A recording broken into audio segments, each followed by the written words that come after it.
और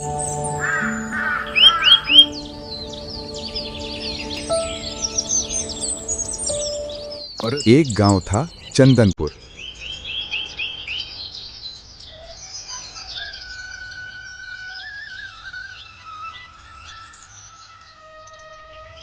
चंदनपुर में मदन अपने बूढ़े दादा के साथ रहता था। मदन बहुत ही मेहनती और चतुर था। वो दूसरों के खेतों में काम धंधा करके जीवन यापन करता था।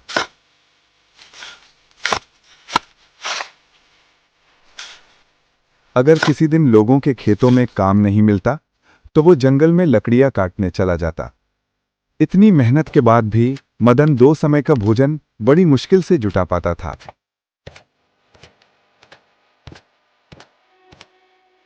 वो हमेशा सोचता था कि अगर उसके पास थोड़ा सा धन आ जाए तो वो व्यापार करे और इस गरीबी से हमेशा के लिए छुटकारा पा ले।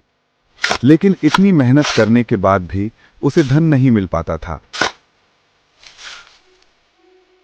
मदन के दादा बहुत बूढ़े हो चुके थे और उन्हें देखकर ऐसा लगता था मानो वे जल्द ही इस दुनिया को छोड़ देंगे। एक दिन मदन के दादा ने उसे अपने पास बुलाया। दादाजी, क्या हुआ? आपने मुझे अचानक क्यों याद किया? बेटा, मुझे ऐसा लगता है कि मैं इस दुनिया में बस कुछ ही दिन का मेहमान हूं। दादाजी, आप ऐसा क्यों कह रहे हैं? उसी पल मदन के दादा ने उसे एक ऐसी चीज दी जो बिल्कुल हीरे की तरह चमक रही थी। ये लो बेटा, मेरे पास देने के लिए इसके अलावा कुछ भी नहीं है। मदन उसे देखकर बहुत खुश हो जाता। कुछ दिन ऐसे ही गुजरते हैं। अब मदन के दादा दुनिया को अलविदा कह चुके थे। मदन जब भी उस हीरे को देखता तो वो अंदर ही अंदर खुशी से झूम उठता।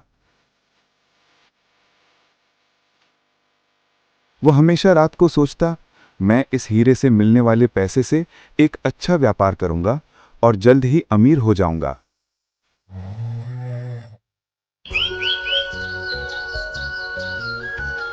एक दिन मदन गांव के सुनार के पास जाता है।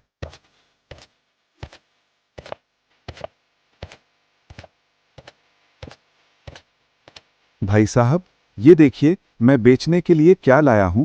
आप इसके कितने रुपए देंगे, बताइए।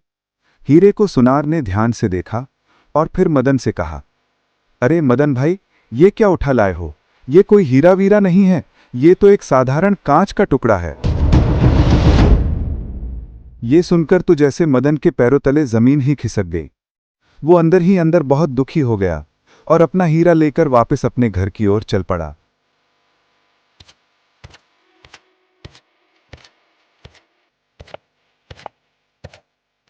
लेकिन मदन हार मानने वालों में से नहीं था। उसने मन ही मन सोचा कि कल वो नगर के सबसे बड़े जौहरी के पास जाएगा और अपने हीरे की परख करवाएगा। ये सोचकर वो निश्चिंत होकर रात को सो गया। अगली सुबह मदन हीरा बेचने के इरादे से शहर की ओर रवाना हो गया। भानु सिंह शहर का एक बड़ा जौहरी था। उसके पास राजा, महाराजा, मंत्री और बड़े बड़े जमींदार खरीदारी करने आते थे। कुछ देर बाद मदन भी वहां आ गया। प्रणाम महोदय, मैं आपके पास बहुत दूर से ये हीरा लेकर आया हूं। आप इसे देखकर बताइए, इसका मूल्य कितना देंगे? भानु सिंह ने हीरे को गहरी नजर से परखा।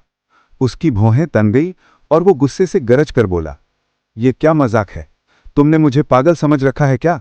ये कोई हीरा नहीं बल्कि एक साधारण पत्थर का टुकड़ा है जिसे तुम चालाकी से हीरा बताकर मुझे धोखा देने की कोशिश कर रहे हो। मेरे पास ऐसी बेकार और घटिया चीजों के लिए बिल्कुल भी समय नहीं है। अपना ये टुकड़ा तुरंत उठाओ और यहां से फौरन चले जाओ, वरना मैं तुम्हें बाहर निकलवा दूंगा। तुम इसे सिर्फ एक पत्थर का टुकड़ा समझते हो? ऐसा हो नहीं सकता। ये तो हमारे खानदान की शान है, मेरी आन बान शोहरत है। ये वही खानदानी हीरा है जो मेरे दादाजी ने बड़ी मेहनत और मोहब्बत से मुझे दिया था। अब घर में कुछ मुश्किलें आई हैं, इसलिए सोचा इससे बेचकर थोड़ा सा सहारा मिल जाए।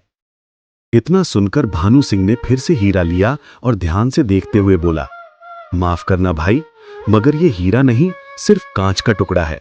मैं इतना पारखी हूं कि किसी भी हीरे को बस एक नजर में पहचान सकता हूं। उसकी चमक, रंग और कट देखते ही मैं बता देता हूं कि उसकी असली कीमत कितनी होगी और वो सच में हीरा है या नहीं। भाई साहब, मेरी आपसे एक गुजारिश है। अगर आप ये हीरा खरीद नहीं सकते तो इसे अपने पास ही रखिए। अगर कोई ग्राहक आया तो बेच दीजिएगा, वरना कुछ दिन बाद में आकर इसे वापस ले जाऊंगा। उम्मीद है आप मेरी बात समझेंगे और मदद करेंगे। मदन की गिड़गिड़ाहट देखकर भानु सिंह का दिल पसीज गया और वह हीरा अपनी दुकान में रखने को राजी हो गया। भाई, इस हीरे को आपके हिसाब से कितने मूल्य में है? आप इस हीरे की कीमत ग्राहकों को 5,000 रुपए ही बताइए। कोई बात हो तो मुझे सूचित कर दीजिएगा। इतना कहकर मदन अपने घर लौट जाता है।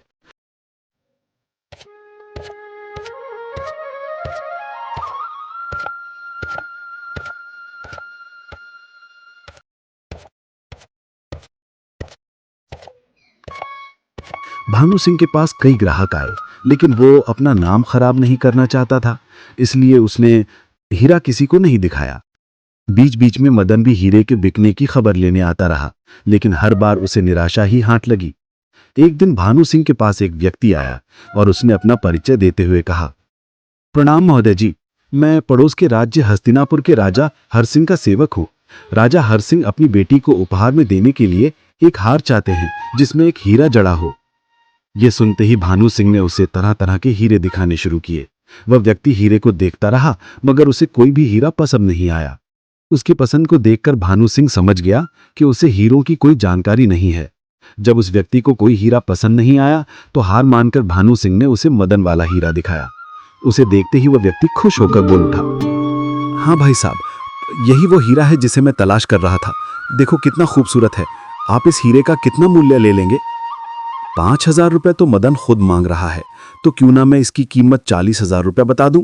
इस तरह मुझे सीधे 35,000 रुपए का मुनाफा हो जाएगा और बिना किसी मेहनत के अच्छा खासा लाभ मेरे हाथ लग जाएगा।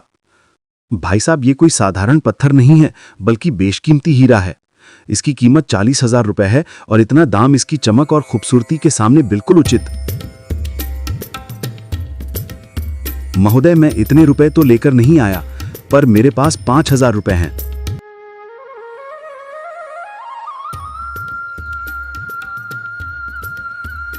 आप ये रुपए लेकर सौदा पक्का कर दीजिए, मैं जल्द ही और पैसे लेकर आ जाऊंगा, फिर ये हीरा ले जाऊंगा। भानु सिन्हा के दोनों हाथों में लड्डू थे। उसने तुरंत सौदा पक्का कर दिया।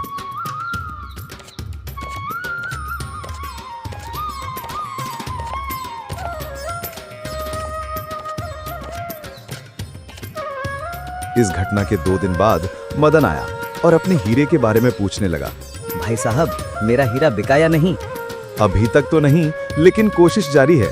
ठीक है, कोई बात नहीं, आप मेरा हीरा वापस कर दीजिए। मैंने सुना है कि उस हीरे की खोज में कोई बड़ा व्यापारी भटक रहा है।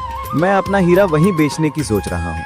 अगर मैंने हीरा वापस कर दिया तो मुझे पूरे 35,000 रुपए का नुकसान हो जाएगा। इससे अच्छा तो ये होगा कि मैं 20,000 रुपए देकर ये हीरा खुद ही खरीद लूं। मदन भाई, मैं कई दिनों से सोच रहा था कि क्यों ना ये हीरा मैं ही खरीद लूं। सच कहूं तो मुझे इसकी चमक और खूबसूरती बहुत भाई है। मैं इसे किसी और के पास जाते नहीं देखना चाहता। तो लीजिए अपने पूरे 20,000 रुपए, अभी यहीं रख रहा हूं। मदन रुपया लेकर वापस अपने गांव चला गया। इधर भानु सिन्हा उस व्यक्ति का इंतजार करने लगा जो हीरा खरीदने की बात करके गया था।